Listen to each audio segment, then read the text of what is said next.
Most welcome Sonal coaching classes बच्चों। मैं आज उपस्थित हूँ आपके समक्ष एक सुंदर सी, कहा जाए एक बहुत ही बेहतरीन क्लासेस के साथ उपस्थित हूँ इंग्लिश ग्रामर। तो इंग्लिश ग्रामर स्टार्ट करने के लिए हम सर्वप्रथम चलते हैं एक सुविचार पे। हेलो, ध्यान सुनिएगा। कहा जाता है कि इंसान की चेतनाएं और इच्छाएं कभी खत्म नहीं होती।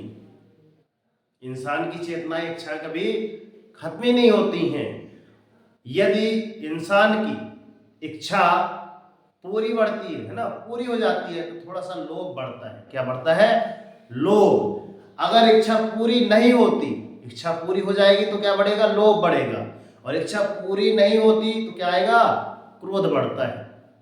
तो इंसान को हर स्थिति में आपको क्या करना चाहिए बच्चों? धैर्य बना के रखना चाहिए कि हाँ, जिंदगी में उतार चढ़ाव के बाद आपको क्या आता है ना, मंजिल मिल ही जाती है। तो उसी प्रकार कहा जाता है कि मानव जीवन में क्या रहता है कि आपका, अगर नोटिस पॉइंट किया जाए कि आपका अंधेरे में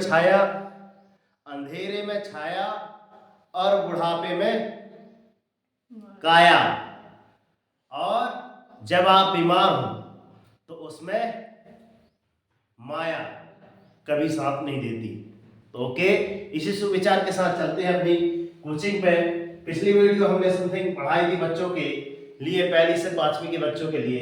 चलते हैं कक्षा छठवीं से। हेलो, ध्यान देखिए इधर। कक्षा छठवीं से ये ग्रामर स्टार्ट हो जाती है, जो आप अनंत तक की कक्षाओं में पढ़ सकते हैं। कहोगे सर वास्तव में क्या पढ़ाने वाले हैं? तो हम पढ़ाने वाले तो कुछ नहीं है, वास्तव में हम उसी का कुछ जो लिखा रहता है ना, उसी को थोड़ा सा समझाने का नया पैटर्न ले गया है। देखिएगा ध्यान से। अगर हमने शुरुआत की ग्रामर की, किसके की? ग्रामर की। यदि शुरुआत की, ग्रामर की स्पेलिंग तो हमसे लिखते बन गई। ये एक प्रकार का आपका लिखा है, शब्द लिखा है अंग्रेजी का शब्द लिखा है, तो हमने इसको क्या लिख दिया? उच्चारण। अब बताइए, किसी व्यक्ति से अगर ये बनता है लिखते, अगर ये पढ़ते नहीं बनता, तो हमने क्या लिख दिया बच्चों? उच्चारण लिख दिया। तो अब ये उच्चारण के माध्यम से सामने वाला, क्योंकि कक्षा छठवीं से स्टार्ट है, तो ये बच्चा जो है कम से कम उससे हिंदी तो आती होगी, तो ये ग्रामर तो पढ़ ही लेगा। ठीक है ना। अब चलते हैं ग्रामर का। अब हमने लिखा है हिंदी अर्थ, क्या होगा इसका? हिंदी अर्थ आपका क्या होता है? व्याकरण। व्याकरण होता है। आज की क्लास में हमने 0 to हीरो लेवल आज से स्टार्ट की है इंग्लिश कोचिंग में। अब आते हैं यहाँ पे इंट्रोडक्शन अर्थात ग्रामर का परिचय। आज की पहली क्लास में हम क्या पढ़ाएंगे? ग्रामर का परिचय। तो यहाँ पे हमने अगर इंट्रोडक्शन भी लिखा है ना, तो ये तो एक प्रकार का क्या है आपका? अंग्रेजी का वर्ड है। अंग्रेजी का वर्ड है, तो इसको अगर किसी बच्चे से पढ़ते नहीं आता, तो हमने नीचे लिख तो दिया बच्चों कि ये आपका क्या है? उच्चारण है। इसको क्या पढ़ेंगे आप? इंट्रोडक्शन। सरल हुआ ना। अब आगे चलते हैं। इंट्रोडक्शन तो हुआ सर, मगर इसके आगे इसका हिंदी अर्थ क्या होगा? तो बच्चों इसका हिंदी अर्थ क्या होगा आपका? विषय में प्रवेश या फिर प्रस्तावना। जैसे आप वंडर ऑफ साइंस में कक्षा 9 to 12 में पढ़े होंगे समथिंग कि हाँ सर इंट्रोडक्शन होता है। We live in the age of science. Science has brought about a very great change in the world. It has affected our lives in every sphere. It has made impossible things possible. The man reached moon with its help. हमारे गुरुदेव श्री ने याद कराई थी, है ना।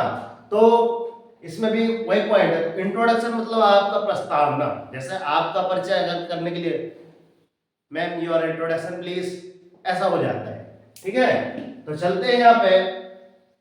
अगर इसमें भी लिखा होता है कि इंट्रोडक्शन तो ले रहे हैं हम, अब इसमें भी हम क्या कर रहे हैं? विषय में तो प्रवेश करने के पहले हमको अगर किसी विषय में प्रवेश करना है, तो हमसे क्या आना चाहिए? आपका अल्फाबेट आना चाहिए। अल्फाबेट अर्थात आपका वर्णमाला। तो अंग्रेजी यदि आप शुरुआत कर रहे हैं ना, तो उसके पहले सबसे पहले आपको क्या चाहिए? अल्फाबेट आना चाहिए, उसका जो वर्णमाला है। जैसे आपका हिंदी वर्णमाला में आपका क्या रहता है? अनार से लेकर ज्ञानी तक के अक्षर रहते हैं, तो सेम टू सेम उसी प्रकार आपके क्या रहेंगे? आपके वर्णमाला रहेंगे। क्या रहेंगे बच्चों? वर्णमाला। अल्फाबेट को अब यहाँ भी अगर अल्फाबेट लिखा है ना, तो इसको ये अंग्रेजी का वर्ड है, इसका उच्चारण भी नहीं बनता, तो हमने उच्चारण लिख दिया कि सर ये अल्फाबेट का है, पढ़ेंगे। उसके बाद इसका अल्फाबेट का हिंदी अर्थ क्या होगा आपका? वर्णमाला। आना, आयाम, इमली, एक, उल्लू, ठीक है ना। वर्णमाला देखिए, ये सबसे पहले मेरी पहली पुस्तक, ठीक है ना। और यहाँ पे देखिए ये लिखा है आपका अल्फाबेट, दिख गया होगा समथिंग आपको, ठीक है। तो 0 टू हीरो लेवल हम स्टार्ट कर रहे हैं, ठीक है ना। अब चलते हैं आगे। अल्फाबेट तो हमने कर लिया, ठीक है ना। अब उसके बाद चलते हैं कि अल्फाबेट वास्तव में होते कितने हैं। तो अल्फाबेट आपके कितने होते हैं? 26। कितने होते हैं? 26। ये आपके इंग्लिश के कहलाए। हिंदी में जैसे आपके 52 अक्षर होते हैं, इसी में आपके 26 होंगे। अब इनमें से भी आपका कितना आ जाएगा? 5 और 21 का 2 डिवाइड में विभक्त हो जाएंगे, मतलब 2 पार्ट में डिवाइड हो जाएंगे। तो 5 जो आपके आएंगे वो आपके क्या कहलाएंगे? वोवेल, जिनको आप कहते हैं बच्चों स्वर। तो अगर हमने बोला वोवेल, तो सर ये वोवेल जैसे बोला तो ये अंग्रेजी का वर्ड है ना, तो इसका भी उच्चारण होगा। जी हाँ, उच्चारण होगा वोवेल। अब बताइए, ये सामने वाले विद्यार्थी से अगर नहीं बनता है तो उच्चारण के माध्यम से इसका कर दो सकेगा पाठ, तो क्या उसको इंग्लिश कठिन लगी? आप कमेंट बॉक्स में बताइए, ठीक है ना। हिंदी, अब हिंदी नहीं बनता तो हिंदी में हमने बता तो दिया कि सर ये क्या होता है? आपका स्वर होता है। क्या होता है? स्वर। तो आज अपन चर्चा कर लेते हैं कि स्वर कितने होते हैं। तो स्वर आपके कितने होते हैं? 5 होते हैं, 5। ए, ई, आई, ओ, you. A, E, I, O, you होते हैं। तो ये देख लीजिए, ए, ई, आई, ओ, यू, हमने इनका भी उच्चारण लिख दिया है। आगे चलते हैं, दूसरा पार्ट आपका लगता है आपका कॉन्सोनेंट। तो कहेंगे सर अगर ये कॉन्सोनेंट नहीं बनता पढ़ते तो कोई बात नहीं ना, हमने अंग्रेजी में लिख लिया। अब इसका भी हमने क्या लिख दिया है? उच्चारण लिख दिया है।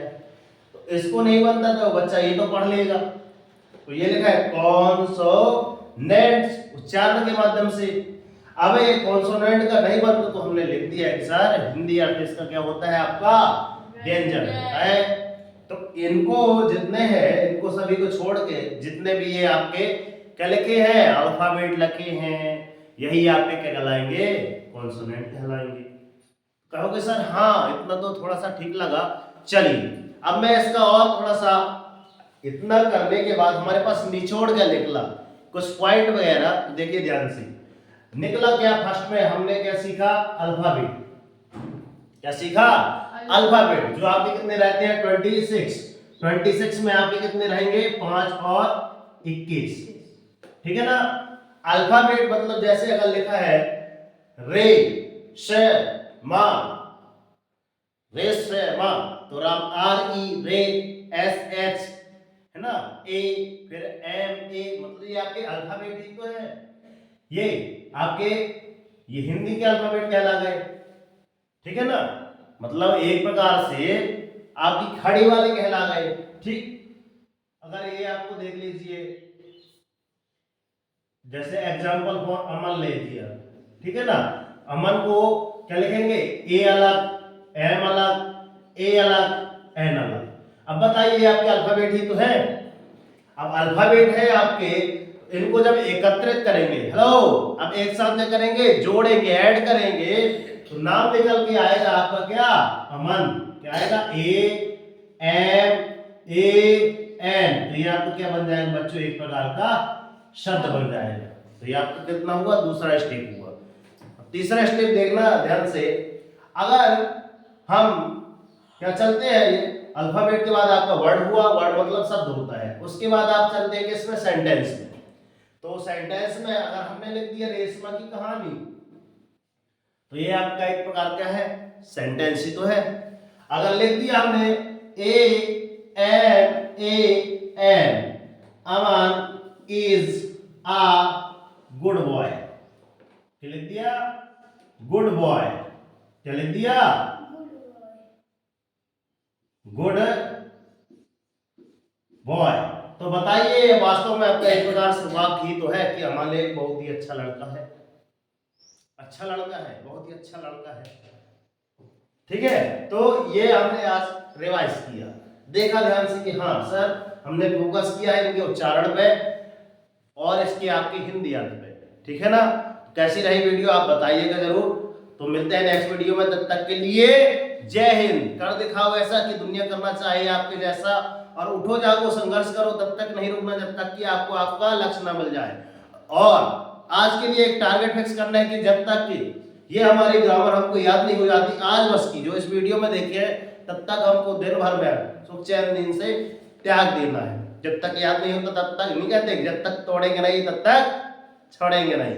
मिलते हैं नेक्स्ट वीडियो में। आपने इतना अमूल्य समय दिया, तब तक के लिए धन्यवाद। मैं आपके माता पिता को प्रणाम करता हूँ और आशा करता हूँ कि एक बार मां सरस्वती कोचिंग सेंटर में आप आएंगे।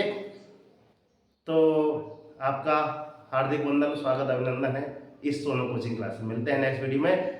यदि आप सच्चे भारतीय होंगे तो एक कमेंट बॉक्स में जय हिंद जरूर लिखेंगे। मिलते हैं नेक्स्ट वीडियो में। और हाँ, ये जरूर लिखें कि आप किस क्लास से हैं। मैंने कक्षा 6वीं का लिखा है, तो आप ये कमेंट बॉक्स में लिखिए कि आप कक्षा 6वीं से हैं और किस स्थान से हैं, किस गांव से हैं और किस क्लास से हैं। ओके, जय हिंद बच्चों।